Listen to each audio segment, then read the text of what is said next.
Good morning, Rabotai. Welcome to Breakfast and the Class.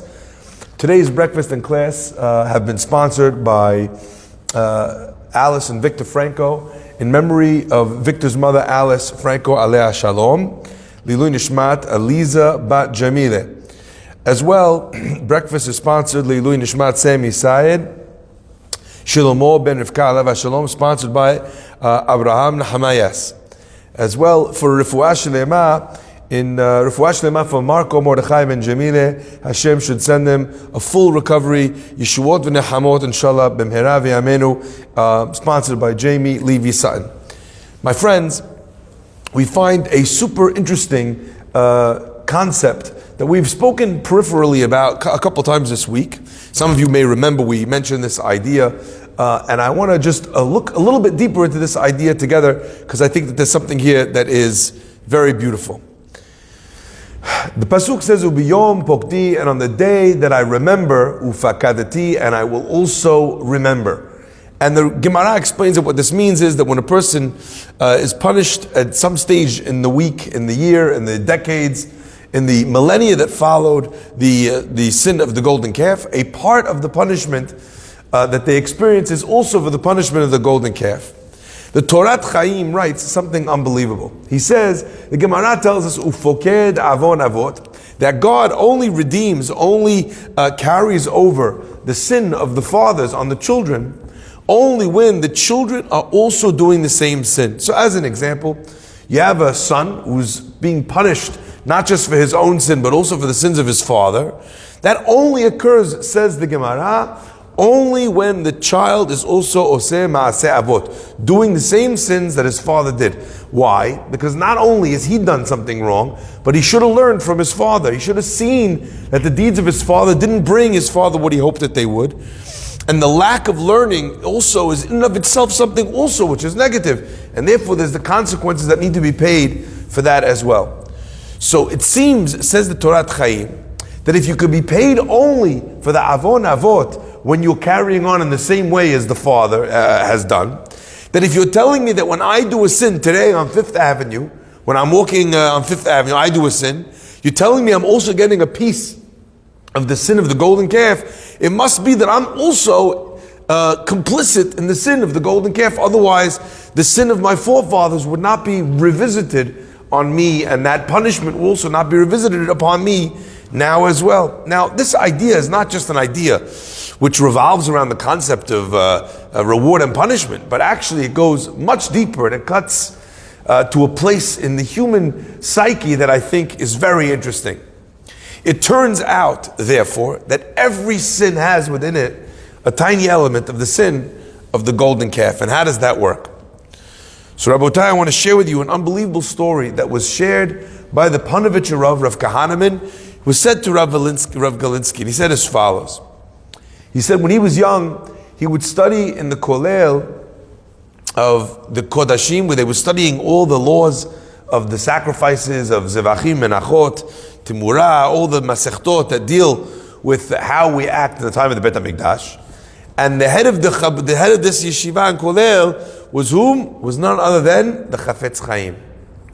Well, one day, the wife of the Chafetz Chaim, the Rabbanit, the Rebbetzin, she was telling him, I want you to know that you see your rabbi and you think he's so special and you think he's so famous and he has his life, everything's going so well for him.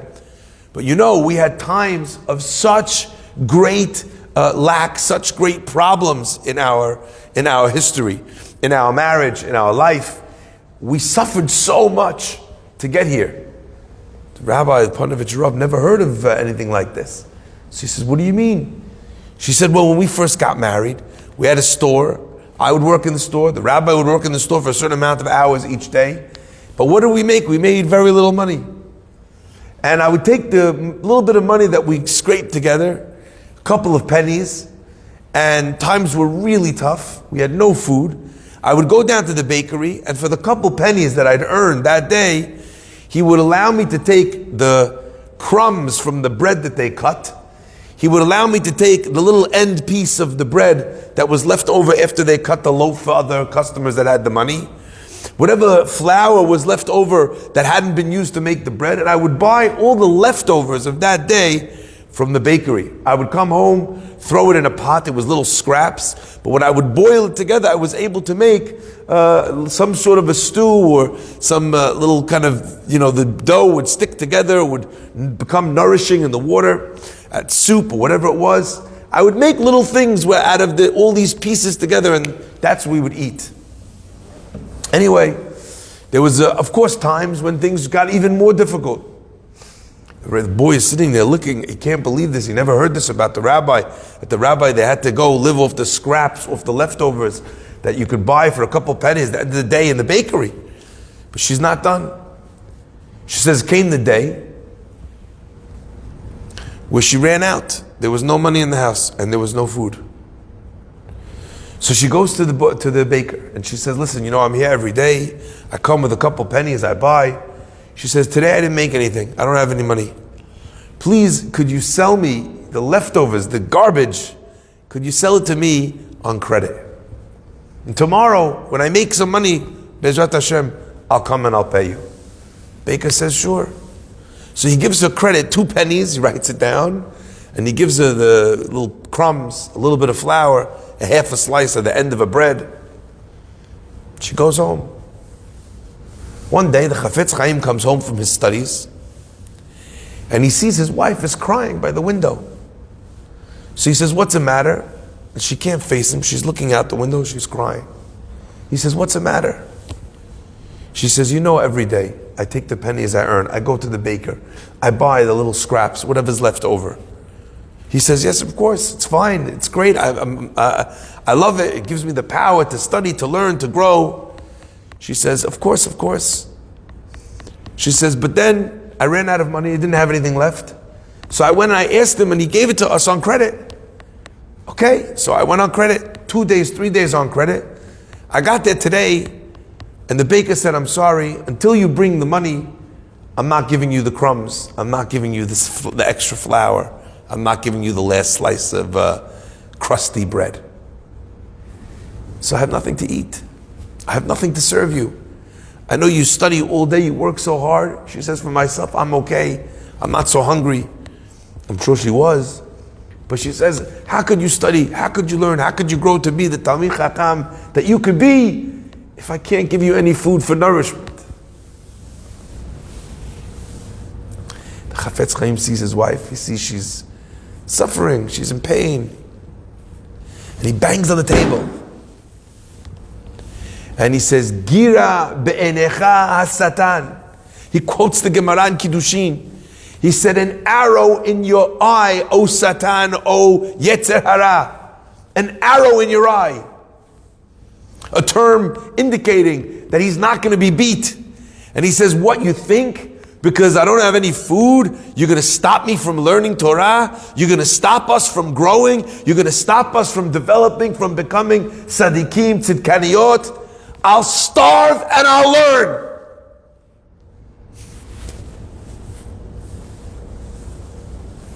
Nothing you do is going to stop me. The Rabbanit says to the young Panovich Rebbe, to Rav Kahneman, she says, and I went to the bakery the next morning. And the baker suddenly had changed his mind. Happy to continue the credit until I was able, Baruch Hashem, after a little while, to pay off the debt. And now here we are where we are. But you should just know the times of difficulty went through to get to this place, for your rabbi to be the person that he is, to make the impact that he has. She smiled and said, I know why the baker gave us credit and changed his mind. Because once my husband said, I'll starve and I'll learn, what point was there for the Satan to get in our way anymore? So he left us alone. And when he left us alone, the baker gave us what we needed. There was no point. My friends, there's something very beautiful here. The Panovich Rav said afterwards, he says, you and I, what would our eyes have been on? Our eyes would have been on the bread, on the crumbs, on the baker. We would have figured out how to talk to the baker. We would have figured out a little bit. This is what would have caught our attention. But someone like the Chafetz Chaim didn't lose his focus. He understood that if he was doing the right thing and something was getting in his way, it could be none other than the Yetzer Hara, it could be none other than the Satan, it could be nothing else but a test, a nisayon. And when you look the nisayon in the eye, and you tell it, I see you, I know what you are, I'm not bending, I'm not breaking, then the test crumbles before you, because it has lost its point. There's no reason for it to continue anymore. I see you. Al Chachamim tell us that when the Jewish people, when they worshiped the golden calf, it was a terrible thing. And everyone asks, how could it be? I get this question every year. How could the Jewish people have done this? After everything that they saw, after everything they went through, how could they have done this? But the Sefarim also paint a little bit of a different picture. Yes, they saw miracles, but they were the sworn enemy of the Egyptian people. They're now in the middle of the desert, they can't survive there. To go back to Egypt is not an option. To go forward to Israel, they know that every nation in Israel has their swords drawn, waiting to go to battle with them. Are they ready to go forward? Are they ready to go back? What are they going to do? Okay, you know what? The answer is, whatever Moshe Rabbeinu tells us to do, he communicates to us what God wants from us. And if God tells us to go right, we go right. God tells us to go left, we go left. No problem. Recognize this. God did not yet speak to the Jewish people. God had not guided the Jewish people personally, so to speak, at this stage. Everything that they had, the person that had saved them, the go-between was Moshe Rabbeinu. So here they are, and then all of a sudden, they see the bed of Moshe Rabbeinu floating in the sky. The Chachamim explained to us that the Yetzer Hara was so terrified of what the Jewish people were going to achieve with the Torah that he pretended and showed them as if the coffin of Moshe Rabbeinu was floating in the heavens. He went up to the heavens and now he's gone. You lost him. The Jewish people were lost. They didn't know where to go. They didn't know what to do. All of a sudden, a bunch of people start making noise. They tell them, look, there's the Egel, let's follow that. They thought, no, that's your God. This is the one. This is the new Shaliach. They didn't know. They found it in a moment of confusion. They lost out. But their mistake was that they were looking at the coffin, and they were looking at this scenario, and they were looking at the desert, and they looked at Egypt, and they looked at Israel. But their eyes should have only been on one thing. Like it says by the Kiddusha, when a person says Kadosh, Kadosh, Kadosh in the Amidah, you're supposed to at least conceptually raise your eyes, so to speak, and look at the heavens.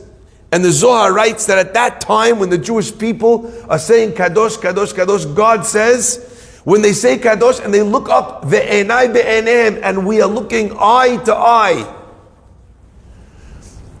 When you've seen that everything that stands in front of you falls in front of God, then the point is not at that moment to wonder what is the cure for this disease. Which vaccine is going to solve this problem? It's not doing that. That's not what's happening here. What's happening here, my friends, is that God is willing a test to stand before us, to test our measure, to test our metal. And what makes a test go away is when the test is no longer relevant. I want you to imagine as an example, an exam that's being given in a school. Anyway, very difficult exam. They pass out the exam papers, and they're about to start the test. All of a sudden, someone phone calls the teacher.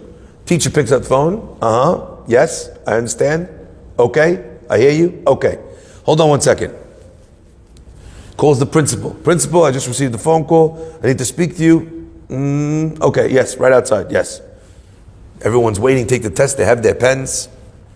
The principal walks in, talks to the teacher for 2 seconds, stands in front of the class and says as follows. Children, I just got very disturbing news. I just found out that this test which we're giving you now, everyone knew that this test is a difficult test covering a lot of difficult material. We just found out that someone in this class actually took the answer key to the test. And not only that, we just found out, and in my office we just checked it, we saw that the video camera shows that that answer key was given to every single person in this class. Every one of you has seen the answers to this test. You all have the answers. So today's test is canceled. Would you for a minute imagine that after knowing that they all had the answers to the test, that the principal would carry on and give a test that they already had the answers to? No, pointless. My friends, everything difficult that comes in this world, we believe that Borei Olam is not only good, but completely good. Hatob. That means that every test that comes to us in this world, every challenge, it must be because it's there to challenge us and to test us and to see how we react. But if we recognize it as a test and we commit to acting and reacting in the way that we're supposed to, we already have the answers. What possible reason could there be for the test to continue as planned? And the test dissolves. Powerful. Rabotai, I think that's what it means when it says that when a person does a avon, they make a mistake, they're punished for that sin, but also punished a little bit for the sin of the golden calf. Because as we said from the words of the Torah Chaim before, that the only time you can be punished for the sins of the fathers is when you're carrying the same sin. Their mistake at that time was in only one thing, was in looking at something and not seeing that that was the Satan, that was the Yetzer Hara. Recognize these opportunities.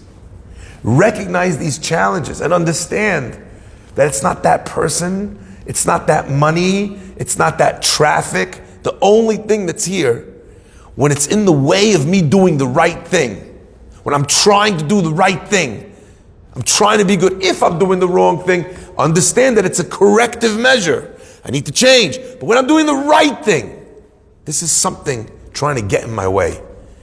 And if I double down and look it in the eyes and recognize what it is, the very next day I'll get credit from the baker. I just got a phone call this afternoon, excuse me. And in this phone call, a person called me up and he said, I want to tell you a story. A long time ago, 20 years ago, I had a interaction with a certain man that I was putting up some equipment on his property. And when I put up this equipment on his property, he wasn't so happy about it. I explained to him, look, the equipment is servicing the people in the building. He wasn't so happy about it. He said, you know what? I don't want to deal with this. You deal with my son-in-law. I think you have to pay. You should pay for my property. Anyway, he was upset. Okay. Beautiful. They work it out. Conversation. You owe me money, you don't owe me money. Okay, talk to my son-in-law, go figure it out. I don't know, Bet Din, court, whatever. But it happens, like they say in Hebrew, Ma'asim b'chol yom, happens every day. Rabotai, 20 years later, the man is running a minyan, and in walks an elderly man. And the man is saying Kaddish. And by the end of the prayers, as soon as he walks in, the man recognizes him. He remembers 20 years ago. He thinks to himself, you know what? Okay, nice to see the guy who had a machlok with him once, but you know what? That wasn't a problem, wasn't an issue. Kavod, this, take, say the kadit. All you need to do is treating him exactly like you would anybody else. The end of the prayers, the man comes up to him and says, chats a little bit. He says, but I just wanted to say, I want to apologize. 20 years ago, there was an issue. I said to you, you should pay. I told you to speak to my son-in-law. I just wanted to apologize if I upset you, if you felt I was too harsh. My friends, I want to share with you something amazing about this. It is 20 years since a business interaction has happened. But for all intents and purposes, it's not a fiery machloket. No one is trying to defame the other person. No one's trying to make the other guy bankrupt. It's just a regular business deal. But 20 years later, both of them remembered. And 20 years later, one of them felt, you know what? Maybe I went a little too far. Excuse me, I'm sorry. What a beautiful thing, Mika Amcha Yisrael. To remember that somebody did something to you and not be upset. To remember that you did something to somebody that he even wasn't even upset about, had no reason to be upset about, but to remember enough to say sorry. And to recognize that that whole occurrence only happened to test you, to see how would you deal with such a scenario. You know, they say in betting and in investing, there's some things which are a short investment, and some which are a medium, and some which are a long-term investment. Sometimes the Yetzer Hara puts like little banana peels, and he wants you to slip here, right now. And sometimes it's a very elaborate game. And the Yetzer Hara waits, and he holds his cards and his chips for 20 years. And 20 years later, the Yetzer Hara is watching, hoping that this guy is going to walk in to say Kaddish, and the other man is not going to tell him, you know, where to sit, not going to give him a sidur, going to tell him he's not welcome. 20 years he waits for this guy to not bring up the case and not say he's sorry. And both Jews act exactly as they are supposed to. And the Yetzer Hara, crestfallen, crawls back to the hole from which he came. In Shamayim, they rejoiced today to see the long game of the Yetzer Hara fail. Ach ya Abai. My friends, this happens each and every day. Your wife says something a little too sharp for you, you don't like it. It's not your wife. Yetzer Hara riled her up, made sure the kids, were extra kvetchy today, made sure that you'd come back with this bit of news that's going to upset her right after she sent off the last kid to school. You walk in, you're like, oh, we can't go to this place anymore for vacation. She says, why? Ugh, again? She says something, but the Yetzer Hara orchestrated that those two events should happen one next to each other so that there would be an opportunity for one of you to lose your cool, to say something you don't mean. When you look at that moment and you see that challenge, you can smile and say, I got you, I get it, I got do it. My friends, there's something very special that a lot of friends do to one another. They play pranks. And in the prank, they tell the guy, oh, you got this bill for $5,000, or they play a prank, they move the guy's car somewhere else, right? Guy comes out, he can't find his car. Now, you know what's funny? If it's the first time someone's playing a prank on you and you walk outside, your car's gone, you're like, somebody stole my car. But what happens if you walk outside every day and every day your car's missing? Eventually, your friend turning up with the keys, prank.